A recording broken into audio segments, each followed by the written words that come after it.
আসসালামু আলাইকুম রহমতুল্লাহি ওয়া বারাকাতুহু। সম্মানিত দর্শক, আমরা যে মসজিদটা দেখতে পাচ্ছি এই মসজিদের নাম হলো মসজিদ ইবনে আব্বাস রাদিয়াল্লাহু তাআলা আনহু মসজিদ।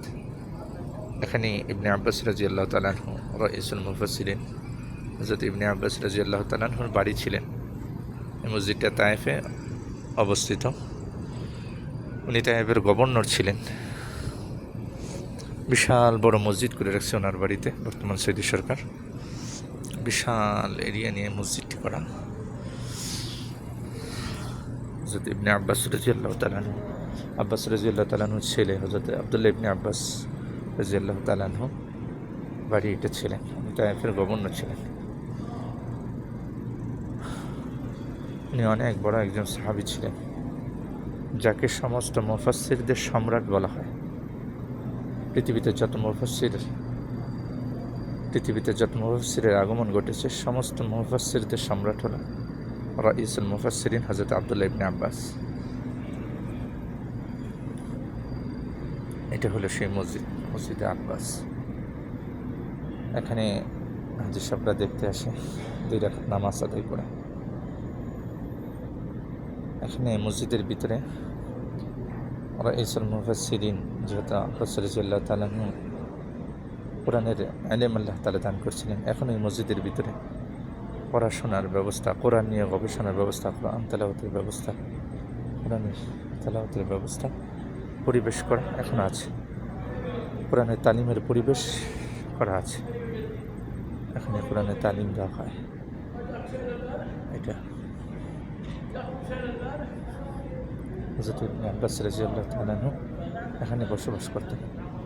আরবের অনেক লোকেরা এখানে কোরআন নিয়ে গবেষণা করে, কোরআন লেখাপড়া করে, তারা কোরআন স্টাইল এখানে পরিবেশ করা আছে। এই যে তারা কোরআন তেলাওয়াত করতেছে, কোরআনের তাফসীর আলোচনা করতেছে, পাঠ করা করে দেওয়া আছে। এত সুন্দর পরিবেশ করে রাখছে। আল্লাহু আকবার। আল্লাহ তাআলার মহান মনীষীদের কদম যেখানেই পড়ছে সেখানে দামি হয়ে গেছে, সৌন্দর্য হয়ে গেছে। রাইসুল মুফাসসিরিন হযরত ইবনে আব্বাস রাদিয়াল্লাহু তাআলা আনহুর এই তায়েফের শাসন, তায়েফের ওনার চলাফেরার বদলতে তায়েফে এত সুন্দর পরিবেশ হয়েছে, যা না দেখলে আমরা বুঝতে পারবো না। এত সুন্দর পরিবেশ হয়েছে। এই যে নামাজের জায়গা, এখানে নামাজ পড়ানো হয়, এখানে খুতবা দেওয়া হয়, খুতবার মিনারা। শুক্রবার দিন এটাতে খতিব সাহেব খুতবা দেয়, এই এখানে নামাজ আদায় করে। এই হযরত ইবনে আব্বাস রাদিয়াল্লাহু তাআলা মসজিদ। আল্লাহু আকবার। হাজার শুকরিয়া আল্লাহ তাআলা দেখার সুযোগ করে দিছে। এই মসজিদের পাশেই হযরত ইবনে আব্বাস রাদিয়াল্লাহু তাআলা কবর। আব্দুল্লাহ ইবনে আব্বাস রাদিয়াল্লাহু তাআলা কবর মাকবারা এই মসজিদের পাশেই। এখানে শুয়ে আছেন।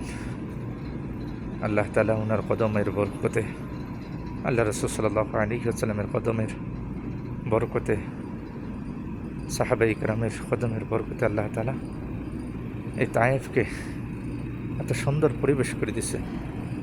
এত সুন্দর, যেন দুনিয়াতে জান্নাতের এক টুকরা। এত সুন্দর পরিবেশ পাহাড়ের উপরে, যা আশ্চর্য হয়ে যায় দেখলে। আল্লাহ তাআলা দোয়া করি সবাইকে আল্লাহ তাআলা এই তায়েফে আসার সুযোগ করে দেন, এখানে দেখার সুযোগ করে দেন, আল্লাহ তাআলা পরিবেশ করে দেন। হাজি সাহেবরা এসে এখানে 2 রাকাত নামাজ পড়ে দোয়া করে। আমরা হাজি সাহেবদেরকে নিয়ে আসছি এখানে তায়েফে। সফর শেষ করে মিকাত থেকে আমরা এহরাম বেঁধে আবার একটি উমরা করব। আল্লাহ তাআলা যেন আমাদের এই উমরার সফরকে কবুল করে। সকলের কাছে দোয়া আছে। আসসালামু আলাইকুম ওয়া রাহমাতুল্লাহি ওয়া বারাকাতুহু।